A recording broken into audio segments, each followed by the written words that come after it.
Bienvenidos, qué gusto saludarlos. A pesar de que durante meses se habló de la necesidad de una reforma fiscal, nuevamente esta se pospuso. La Secretaría de Hacienda consideró que para el 2022 no era necesaria, máxime que la fiscalización ha funcionado para captar más recursos. Sin embargo, hubo algunas novedades, por ejemplo, un nuevo régimen simplificado de confianza orientado a facilitar el pago de impuestos y a ampliar la base gravable, ya que solo se pagará 2.5 como tasa máxima. Y esta noche nuestra invitada es Diamantina Perales Flores, presidenta del Instituto Mexicano de Contadores Públicos. Y vamos a repasar con ella acerca de este innovador esquema y de otras novedades que ya analizan los diputados. ¿Qué se visualiza para el 2022 en materia de ingresos para el gobierno federal? Le invito a que nos acompañe. Bueno, ya estamos con Diamantina Perales. Muchísimas gracias, Diamantina, por la oportunidad de estar con nosotros. Muy amables ustedes. Pues, Diamantina, viene ya, digamos, algunas modificaciones fiscales, aunque se sabía que pues, se había hablado de una reforma fiscal. Al final de cuentas, el gobierno federal, la Secretaría de Hacienda, el SAT, decidió hilar más delgado y solamente fue por una miscelánea. Pero hay cambios interesantes que vale la pena platicar, Diamantina. ¿Cómo ves el entorno fiscal en lo que son los cambios que se vienen para el próximo año? ¿Cómo lo sientes? Sí, estimado Alberto, mira, mencionas muy bien. Se hablaba de una reforma, ya no quedó así. Sin embargo, a diferencia de 2020 y este 2021, donde la autoridad fue preponderantemente recaudadora a través de esta parte coercitiva de la fiscalización hasta ciertos momentos, continúa para este 2022 la fiscalización profunda, ahora además de los grandes contribuyentes de diferentes sectores, obviamente también estos medianos contribuyentes, si queremos llamarle de alguna manera, donde la fiscalización seguirá siendo importante. Y ahí sigue profundizando dentro del Código Fiscal de la Federación. Ahora, sin embargo, hay una propuesta interesante para las MIPYMES, micro, pequeñas y algunas medianas empresas, tanto personas físicas como personas morales, de actividad empresarial y otras actividades que mencionaremos ahorita, que se llama o se denomina Nuevo Régimen Simplificado de Confianza.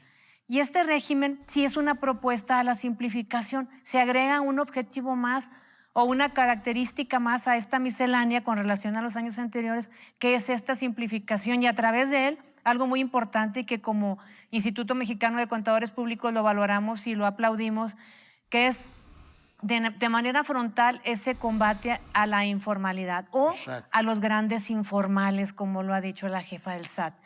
Esta novedad es importante porque ya no existirá este régimen de incorporación fiscal, ya no existirá el régimen simplificado que, como bien recordamos y todavía es vigente, contempla o contiene facilidades y obviamente la normatividad específica para el régimen del sector primario, agricultura, ganadería, silvicultura y pesca. Este régimen simplificado, después de determinados ingresos, ya no existirá y la conjunción de ambos regímenes es lo que ahora vamos a conocer a partir del 2022, que es casi un hecho de que salga aprobado con algunas modificaciones este nuevo régimen simplificado de confianza. Entiendo, Diamantina, que quien acredite en este régimen va a tener una tasa muy cómoda, porque entiendo es del 2.5, pero ¿quién puede acreditar? ¿Hasta qué nivel de ingreso puede acreditar? Sí, mira, te estás refiriendo a las personas físicas. Estas personas físicas, primero es optativo el adherirse a este régimen simplificado de confianza. Quienes sí lo opten tienen el margen hasta 3,5 millones de ingresos anuales y dentro de esos de 1,000 o de un peso de ingreso hasta los 3,5 millones hay una tabla, empiezan con hasta 300,000 pesos, es el 1% sobre ingresos cobrados. Eso es bien importante mencionar, no facturados, estimado Alberto, sino cobrados, que eso es otra ventaja o beneficio. No pagas hasta que no cobras. No, maravilloso. Exactamente, así es por el tema de flujo de efectivo de las personas físicas y hasta 3,5 millones los que ganen. Ahí a los de 3,5 millones obviamente les impacta el 2.5%. Algunos dicen, porque es importante mencionar, que no hay deducciones o no habrá. Se va a tributar sobre el ingreso.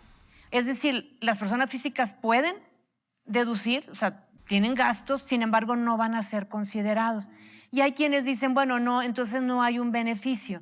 Sin embargo, como estamos ahorita, tienes ingresos, tienes deducciones, se genera una utilidad, pero la tasa es diferente. De hecho, son rangos. Eso es una tarifa para personas físicas.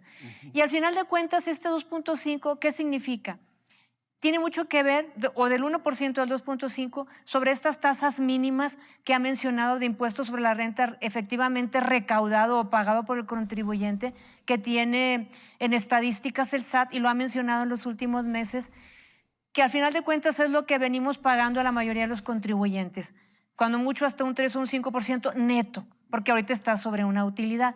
Entonces consideramos que del 1 al 2.5, sin considerar los ingresos, perdón, las deducciones, es una tasa real o es una tasa posible de pagar, aunque se impacte solamente al ingreso, porque es como si se estuvieran aceptando deducciones, pero ahora tenemos tasas más altas. ¿Sí? Ahora, entiendo que la intención es subir a la informalidad, o sea, quienes no pagan impuestos, pero personas, por ejemplo, personas físicas o empresas que pues estén en ese rango, digamos, ¿se pueden cambiar a ese régimen simplificado de confianza? Mira, sí, ¿te refieres a los que ya están inscritos? Sí, los que ya están inscritos. Sí. O sea, yo pago normal, haz de cuenta, y me doy cuenta que mi ingreso de 3.5 pues no lo rebasa. ¿Puedo cambiarme? Excelente pregunta. Mira, en personas físicas, porque también va a haber para personas morales, nada más los regímenes que entran es honorarios o servicios profesionales, actividad empresarial, obviamente,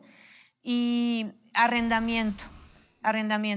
Quienes estén en sueldos y salarios no pueden, el régimen continuará igual. Y otro tipo de ingresos como dividendos, su régimen continúa igual. Solamente estos tres sectores, por decirlo de alguna forma, o regímenes. Diamantina, te quería preguntar, hay un tema que les preocupa mucho a los contadores, a los auditores, que tiene que ver con pues la corresponsabilidad en lo que tiene que ver con una declaración y responsabilidades incluso de carácter hasta penal, ¿no? Entonces, ¿cómo estás viendo esto? A mí me parece, yo he escuchado a algunos contadores que están bastante molestos. ¿Cómo lo ves? ¿Cómo lo sientes? ¿Crees que se apruebe? Esperemos que no se apruebe, es excesivo.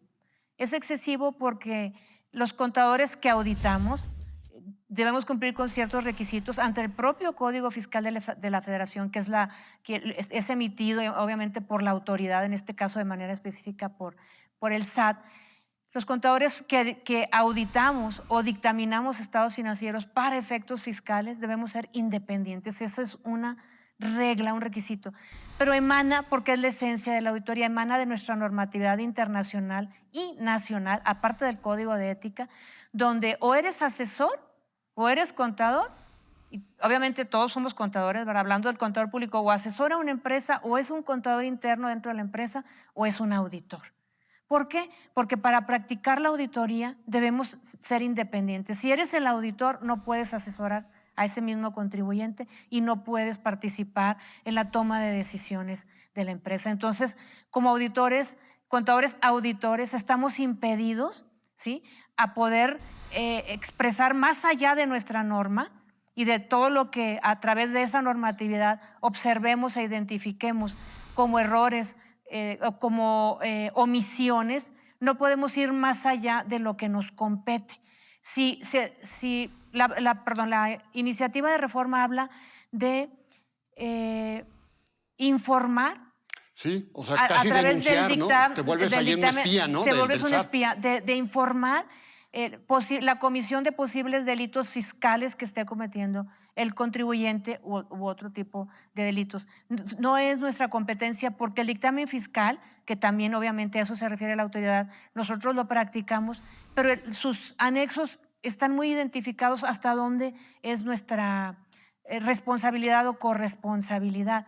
Si el contribuyente está cometiendo posibles delitos, para eso está el Ministerio Público, que es su competencia, y además debe emanar del interior de la propia organización o contribuyente a través de sus tomadores de decisiones o de los contadores que están al interior de esas empresas porque son los responsables de los Sí, estados el financieros. contador, pues ahí sí tiene Sí. una responsabilidad, pero el auditor como No. que sale sobrando, ¿no? No, y aparte, además es muy claro en toda esta normatividad fiscal y normativa de auditoría, reitero, hasta dónde es el alcance para que no pierda del auditor, para no perder su objetividad.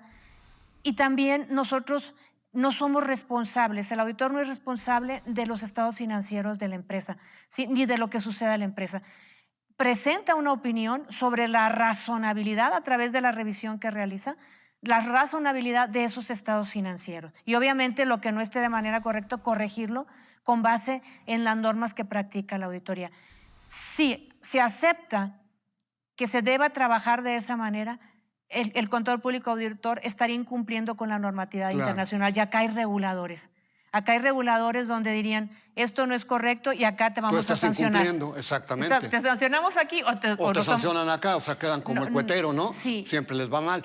Ahora, en términos generales, se nos acaba el tiempo, en términos generales, Diamantina, ¿cómo sientes? ¿Va a haber demasiados cambios o lo sientes que más o menos estaremos en una misma tesitura más allá de esto que hemos platicado?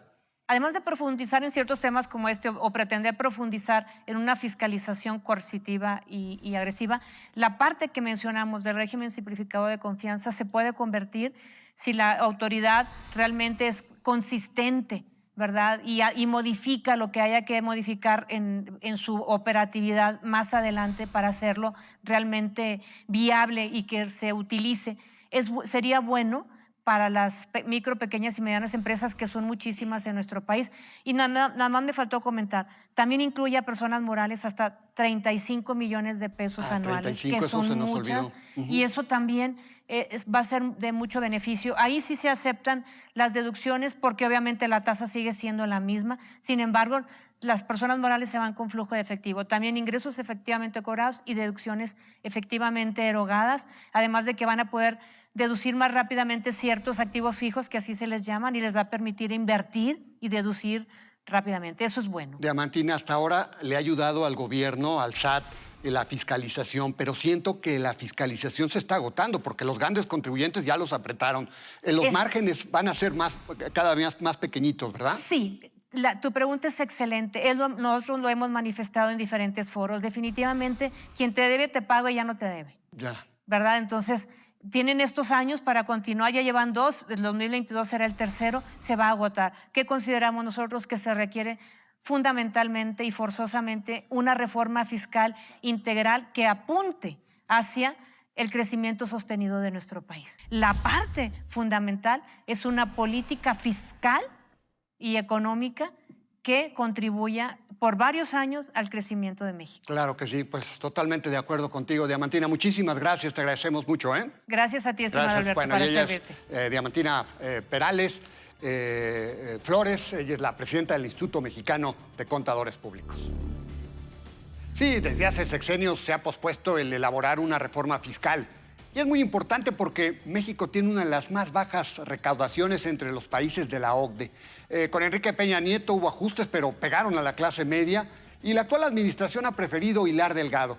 Como quiera, los márgenes son limitados a futuro y el punto es que todos paguemos impuestos para que el Estado tenga márgenes de maniobra en beneficio de todos. Lo invito a la próxima semana aquí a la misma hora con más nombres y nombres. Hasta la próxima.